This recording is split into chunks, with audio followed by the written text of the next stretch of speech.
Hello दोस्तों, बहुत बहुत स्वागत है आप सबका पीडब्ल्यू के इस प्लेटफॉर्म की। ग्रुप सी और ग्रुप डी के बारे में डिस्कस करने वाले हैं और इसको देखने वाले हैं कम टाइम में। इसके लिए आपकी प्लानिंग, आपकी किस टाइप की प्लानिंग होनी चाहिए ताकि आप 100% इसमें बच्चा एक सिलेक्शन, एक पोस्ट को सिक्योर कर सकें। देखिए, मेन चीज क्या होती है, प्लानिंग बहुत जरूरी है। टाइम कम होता है और आप जानते हैं वैकेंसी की वैल्यू बहुत ज्यादा है क्योंकि यूपी हाई कोर्ट की वैकेंसी है। आइए डिस्कस करते हैं।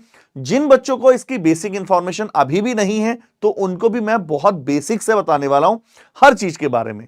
चलिए स्टार्ट करते हैं। सबसे पहले तो हम बात कर रहे हैं बच्चों high court, UP high court के बारे में, जो आपकी वैकेंसी अभी अभी आई है ग्रुप सी और ग्रुप डी के बारे में।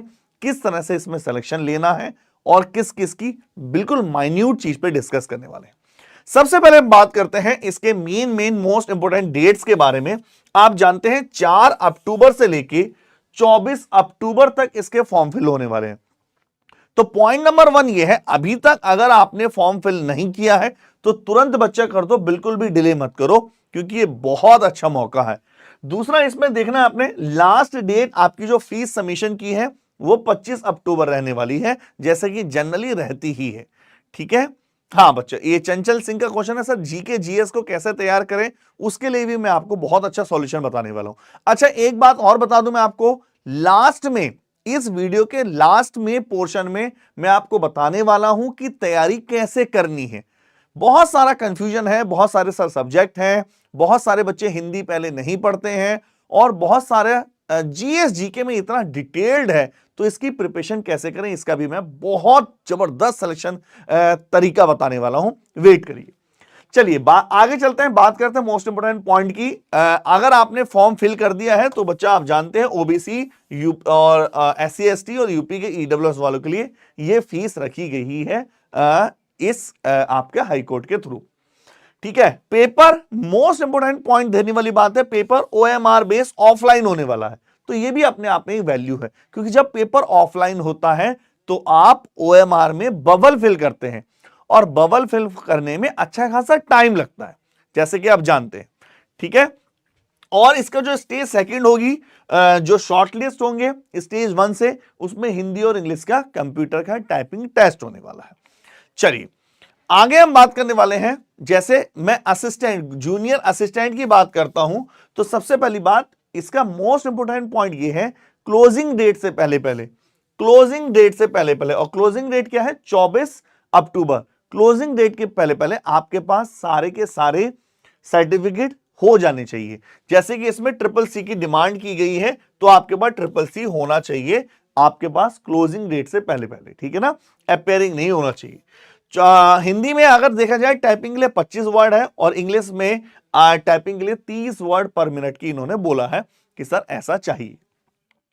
अगर हम और थोड़ा डिटेल में जाएं, ये ग्रुप सी के बारे में हुआ, तो 18 साल से 40 साल की एज है, तो एज में कभी भी कोई स्टेट की वैकेंसी में कोई प्रॉब्लम नहीं आती। अच्छी खासी टाइम लिमिट होती है, आप आराम से इसको फिल कर सकते हैं।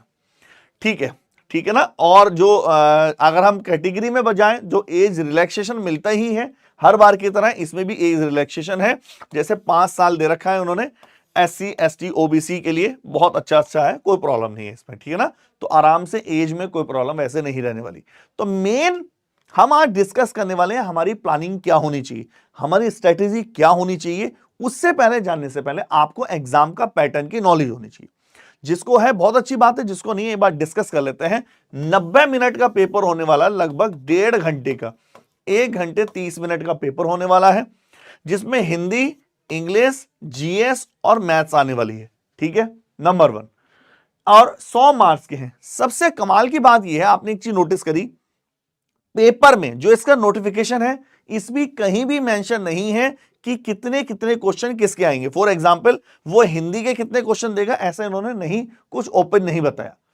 लेकिन जनरली अगर प्रीवियस ईयर के क्वेश्चन को देखा जाए उसके बेस पर आप कह सकते हैं जनरली ये कभी कभी ये भी देखा गया है कि वो 25 डिवाइड करके दे देते हैं और कभी कभी कुछ जीएस वगैरह की वेटेज बढ़ा देते हैं क्योंकि ये जीएस वगैरह पर ज्यादा फोकस करता है। ठीक है बच्चा, आई थिंक ये चीज आप अच्छे से समझ पाए होंगे। हम बात करते हैं, साफ साफ लिखा है कोई भी नेगेटिव मार्किंग नहीं है। तो ये पॉइंट नंबर 1 है आपकी मेरिट को बढ़ाने का। जब निगेटिव मार्किंग नहीं होती तो भाई मेरिट बढ़ती है। Question paper stage 1 written exam will be available दोनों लैंग्वेज में होगा, हिंदी इंग्लिश। इसमें कुछ खास इतना नहीं है, ये मेन यही है, ठीक है ना।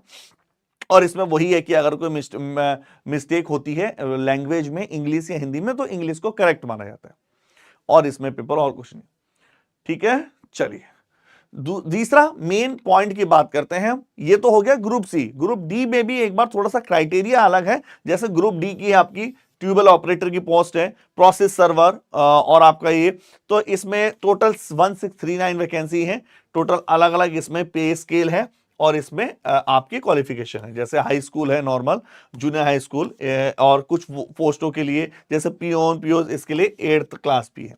तो ये ठीक चीज है, ये तो नॉर्मल बात हो गई। अब हम थोड़ा सा आगे चलते हैं।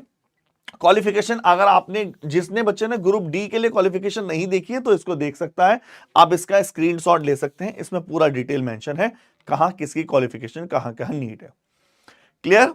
और अगर हम स्टेनोग्राफर की बात करें जो ग्रुप सी में ही आ रहा है, तो 583 वैकेंसी है टोटल, और ये स्टेनोग्राफर के लिए है टोटल। और जो बच्चे एसएससी वाले बच्चे हैं, जो या फिर यूपी वाले स्पेशल बच्चे हैं जो प्रिपरेशन करते हैं स्टेनोग्राफर की, तो उन्हें तो बेनिफिट ही होने वाला है। चलिए अब हम सीधा मेन पॉइंट पर बात करते हैं, हमारी प्लानिंग क्या होनी चाहिए। सर हमें कैसे पढ़ना है जिससे हमें बेनिफिट हो सके कम टाइम में। हाँ जी सर, पेपर बेसिक्स आएगा क्या बच्चे, ये क्या है मिस्टर, अभी मैं समझा नहीं। बेसिक्स आएगा, मैं पूरा समझा नहीं आप क्या कहना चाह रहे हो, एक बार कमेंट करो। चलिए दूसरा पॉइंट मैं आपको बताऊं, अब हम सीधा अपनी प्लानिंग पर आते हैं। तो 4 सब्जेक्ट है हमारे पास, इसमें से हिंदी, इंग्लिश, जीएस और मैथ्स है। पॉइंट नंबर 1, 1.5 घंटे का पेपर है, 1.5 घंटा। अगर मैं टाइमिंग के हिसाब से देखूं, मोटा मोटा अगर मैं पेपर के पॉइंट ऑफ व्यू से सोचूं, तो आपको 5 से 10 मिनट, या मैं मान के चलूं 8 मिनट बबल फिल करने में लगते हैं। तो लगभग 1 घंटे 90 मिनट में से मतलब 1 घंटा टोटल 90 मिनट में से 80 मिनट आपके पास है जो आप पेपर सॉल्व कर सकते हैं। टाइम टेकिंग कौन सा है, देखो इन चारों में से टाइम टेकिंग केवल मैथ्स वाला पोर्शन है, ये पॉइंट नोट करने वाली बात है। हिंदी में आपको कोई टाइम नहीं लगेगा, पेपर सॉल्व की बात बता रहा हूं। इंग्लिश में आपको कोई टाइम लगेगा, जीएस जीके में कोई टाइम नहीं लगता है, आता है तो आता है, नहीं तो नहीं आता। लेकिन टाइम टेकिंग जो प्रोसेस है वो मैथ्स है। लेकिन इन 3 टॉपिकों को पढ़ने, वहां सॉल्व करने में टाइम नहीं लगता, लेकिन इनको पहले तैयार करने में बहुत ज्यादा टाइम लगता है, बहुत जबरदस्त टाइम लगता है। तो इन तीनों के बारे में हम डिस्कस करने जा रहे हैं कि हमें कैसे तैयारी करनी है। तो इन शॉर्ट व्यू में सबसे पहले मैं आपको मिल जाएगा, कुछ फिक्स नहीं रहता है एग्जाम का पैटर्न में नंबर ऑफ क्वेश्चन। फिर भी एक बात देख लेते हैं इसको, पॉसिबल है कि ये कुछ भी हो सकता है, नंबर ऑफ क्वेश्चन आगे पीछे चेंज हो सकते हैं। आप टोटल ये ना सोचें कि सेम ही क्वेश्चन रहेंगे, है ना, हाई कोर्ट कई बार बदल देता है। सबसे पहले मैं मैथ्स की बात करता हूं, बहुत ध्यान से देखिए। नंबर 1 ये आपके सामने सिलेबस है। मैथ्स में प्लस पॉइंट क्या है और मैथ्स में नेगेटिव पॉइंट क्या है। सर इसमें पेपर यूपीएससी आरओ इक्वल है या कुछ अलग पैटर्न है, इंग्लिश को हटाकर? नहीं, बहुत ज्यादा डिफरेंट नहीं है बच्चा। यूपीएससी आरओ एआरओ से थोड़ा सा लेवल लो ही रहेगा, है ना। ये यूपीएससी आरओ एआरओ से लेवल लो रहेगा, ये मैं गारंटेड कह सकता हूं। दूसरा पॉइंट, सबसे पहले मैं मैथ्स की बात करता हूं। मैथ्स में सर कैसे करें, मैं आपको बताऊं, काफी बच्चे मैथ्स में परेशान होते हैं। मैं सीधा सीधा स्ट्रेटेजी पे आता हूं। सर मैथ्स में बहुत सारे बच्चों को प्रॉब्लम ये होती है, सर हमारा बेसिक वीक है। तो पहले तो मैं आपको बता दूं, अभी मैं लास्ट में एक टॉप बताने वाला हूं, एक अप्रोच बताने वाला हूं, जहां आपको इसकी सारी क्लासेस आपको सेम एक सिस्टमैटिक तरीके से मिल जाएंगी। लेकिन सबसे पहले हमारे उन बच्चों के लिए जो ह्यूमैनिटीज बैकग्राउंड से आते हैं, सर हमारे बहुत सारे बच्चे बीए या बीकॉम या बायोलॉजी वाले बच्चे हैं, उनके लिए मैं आपको बता दूं, मैथ्स पढ़ने में डिफिकल्ट लग सकता है आपको, भाई स्कोर करने में जो सबसे आसान है वो मैथ्स ही है। आप इस बात को माइंड में बिठा लीजिए। रीजन, जीएस जीके में बहुत सारी चीजें हैं, कुछ लिमिट नहीं पता है कब क्या आएगा। History, geography, polity, physics, chemistry, bio, current, eco, static. लेकिन मैथ्स में गिनती के ये वो टॉपिक्स हैं जो हाई कोर्ट ने अपने सिलेबस में मेंशन कर रखे हैं इस पेपर में, जैसे number system, simplification, HCF LCM, decimal fraction, average, percentage, ratio, सबसे पहले नंबर ऑफ क्वेश्चन, जैसे कि मैं ऑलरेडी आपको बता चुका हूं, कुछ भी फिक्स नहीं है। हो सकता है इसके 5 क्वेश्चन आ जाए, हो सकता है 25 क्वेश्चन आ जाए, चेंज होते रहते हैं। तो पॉइंट नंबर 1, अगर मैं आपको टोटल बोलूं, दो तरीके से बता सकता हूं। नंबर 1, एक जो फाइनल मेथड मैं लास्ट में बताऊंगा, उसमें आपको हर चैप्टर की वीडियो मिल जाएगी, डिटेल्ड वीडियो। जैसे सिंपल नंबर सिस्टम के आपके पास 5 लेक्चर मिल जाएंगे, आपको केवल वो 5 लेक्चर देखना और कुछ नहीं करना। एक तरीका तो ये हुआ, क्योंकि इस समय भटकने का टाइम नहीं है, ज्यादा भटकिए मत, बहुत सिंपल रहिए, ज्यादा भटकोगे तो आप प्रॉब्लम आ जाएगा।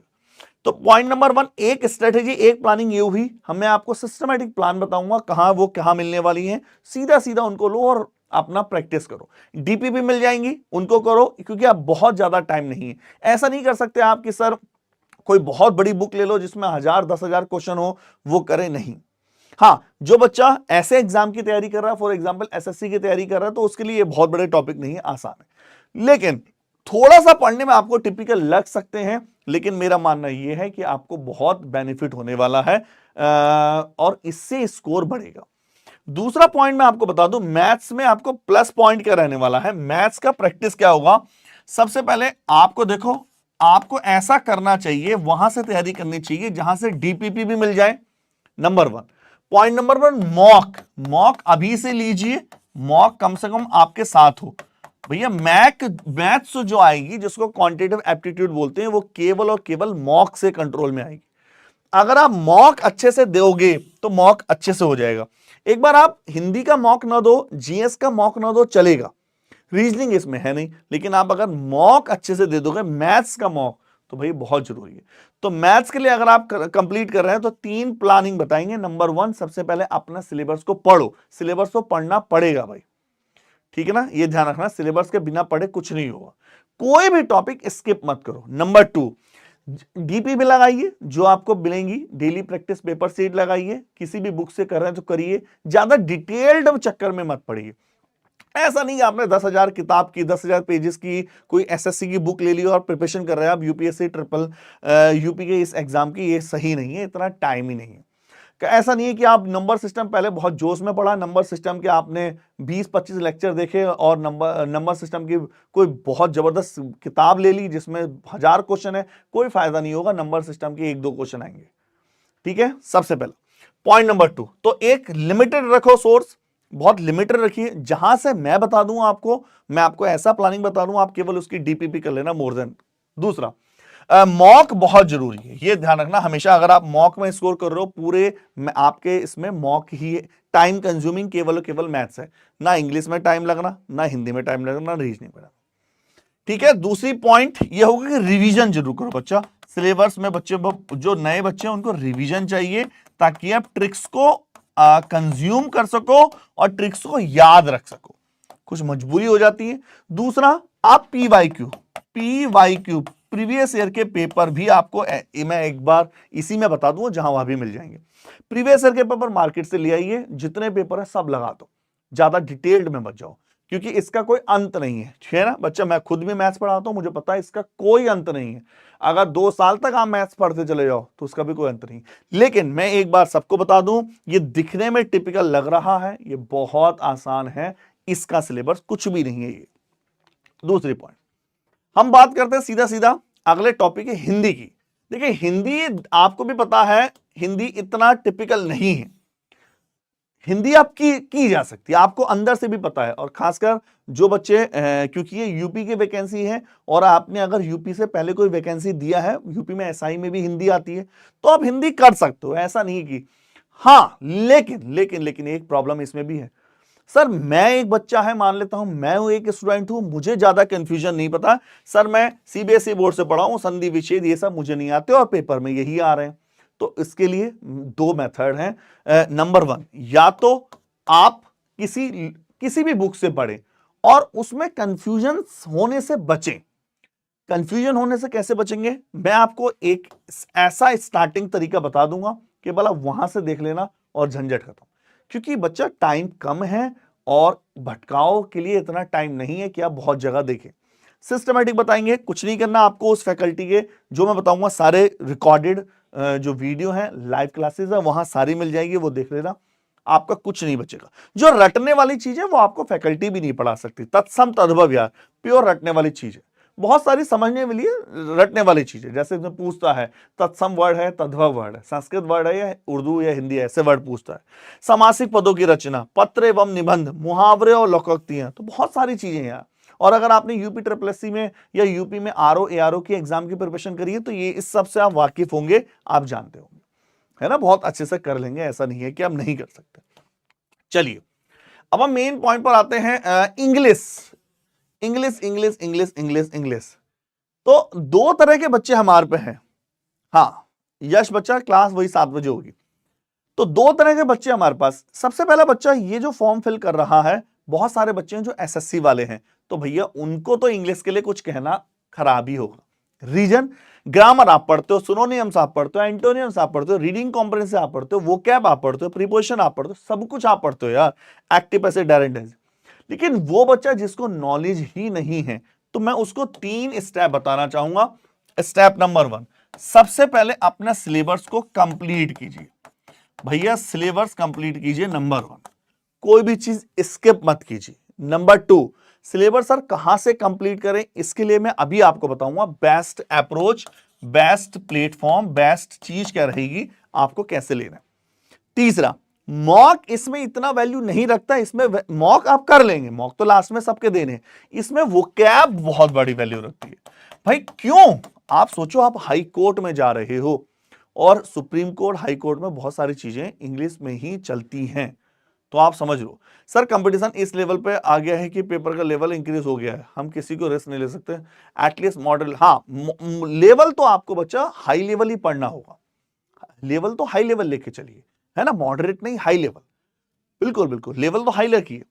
अब जैसे इंग्लिश में देखो, मैं आपको क्लियर बताऊं, बहुत सारी चीजें ऐसी होती हैं जिसमें आप फैकल्टी पे डिपेंड नहीं हो सकते, फैकल्टी आपको राह दिखा सकती है, बता सकती है। अब वोकैब आपको कंप्लीट कोई फैकल्टी ऐसा तो है नहीं क्यों कहेगी भाई यही पढ़ लो, इसके लिए आपको वाईटी की क्लास से जुड़े रहो, और भी मैं बहुत अच्छा बताने वाला हूं, उसमें आप कनेक्ट रहेंगे। तो मॉक की जगह आपको वोकैब बहुत अच्छा वैल्यू प्ले करता है, और ज्यादा बुक से भटकने से बचो, है ना, ऐसा नहीं कि आप ज्यादा बुक्स के चक्कर में परेशान हो गए। चलिए भाई, मेन पॉइंट जिसके लिए बच्चा सबसे ज्यादा परेशान रहता है और इसके आता भी है, अब इसमें हिस्ट्री भी है, जीएस में ज्योग्राफी भी है, पॉलिटी भी है, फिजिक्स भी है, केमिस्ट्री भी है, बायो भी है, इको भी है, और करंट भी है। अब प्रॉब्लम ये है, मैं आपको बता दूं, बहुत सारे बच्चे कहते हैं सर हम लूसेंट पढ़ लें, एक्चुअल में तो लूसेंट में भी बहुत ज्यादा एरर होती है, एरर मिली है, तो आप केवल लूसेंट पर भरोसे पर डिपेंड न रहे। दूसरा, लूसेंट में भी इतना कंटेंट है, हर चीज आप रट्टा नहीं मार सकते। अब आप लूस, बहुत डेटा है यार उसमें।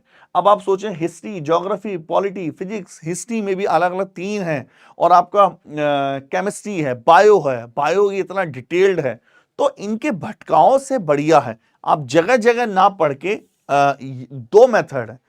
मेथड नंबर 1, एक तो मैं आपको एक फिक्स एक ऐसा स्टेप बताऊंगा जिसको आप लेकर आराम से कंप्लीट, आपको नोट्स मिल जाएंगे, फैकल्टी के हैंड राइटिंग पीडीपी भी मिल जाएगी, हैंड राइटिंग हैंडआउट मिल जाएंगे, उसके बाद आपको पूरा इसी के बेस पर टेस्ट सीरीज मिल जाएंगे। पहला मेथड तो ये होगा। दूसरा बच्चा मेथड कहता है कि सर मैं सेल्फ स्टडी करना चाहता हूं, तो देखो सेल्फ स्टडी ठीक है, जो सेल्फ स्टडी ठीक है, लेकिन बहुत ज्यादा हाईफाई बुकों का होता है ना, नहीं आप कर सकते। शुरू में आप कोई भी खोलिए मार्केट से बुक, तो वो बोलते हैं कि सर ये ले लो, या बहुत हाई फाई बुक ले लेंगे जो ऑलरेडी पीसीएस में यूज होती हैं, उनके साथ ठीक है, वो देखो बुकें खराब नहीं है। मेन प्रॉब्लम है हमें टाइम भी देखना है, हमारे पास टाइम का भी एक प्लानिंग है, हमारा फिक्स टाइम है, एग्जाम कभी भी हो सकता है, तो इसको लेके चलना पड़ेगा। तो ये कहां से आप पढ़ो, मैं इसका भी एक तरीका आपको बता दूंगा, ठीक है। चलिए, तो सबसे पहले कुछ स्टेप्स हैं जो मैं आपको बता रहा हूं। सबसे पहले अपना लेवल देखो, रिकॉग्नाइज योर लेवल, कि आपका लेवल क्या है, मैथ्स कितनी आ रही है, कितनी आप कर पा रहे हो, कितनी आप नहीं कर पा रहे हो। सबसे पहले लेवल देखिए, जांचिए, अपने को एनालाइज कीजिए।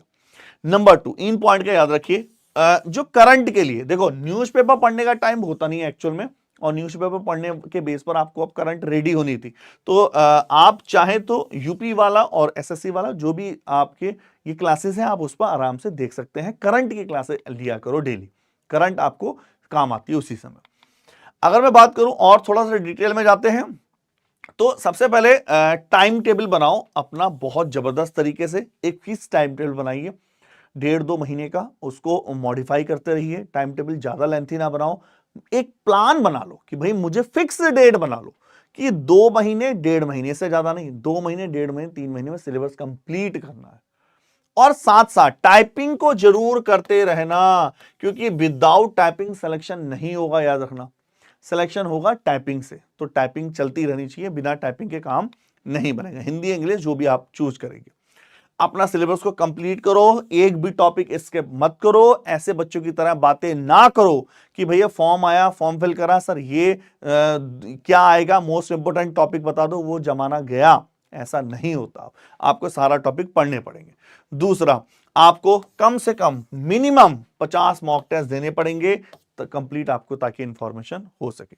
दूसरा भाई, अब जो मैं कह रहा था कहां से होगा, देखो सेपरेट, आपको चाहे आप इलाहाबाद हाई कोर्ट के लिए कंप्लीट बैच जूनियर असिस्टेंट और पेड अप्रेंटिस वाला, या फिर ड्राइवर वाला, या फिर आपका स्टेनोग्राफर वाला, या ग्रुप डी पोस्ट वाला, कंप्लीट आपको बैच अवेलेबल है। इस समय भटको मत, सीधा जाके बैच लो, प्रिपरेशन करो। और बहुत ही लो प्राइस है यार, इतना कुछ भी प्राइस नहीं जिस पे आप ले सकते, ठीक है ना। चलिए, मोस्ट इंपोर्टेंट पॉइंट क्या है, मंडे से ये क्लासेस स्टार्ट हो रही है भैया, मंडे से ये क्लासेस स्टार्ट हो रही है, पहली क्लास है मंडे से। तो अब तो यहां तो डिले करने का मतलब ही नहीं होता। लाइव जुड़े रहोगे, आपको कुछ डाउट हो पूछो, डीपी भी मिलेंगी, सब कुछ मिलेगा, ठीक है ना।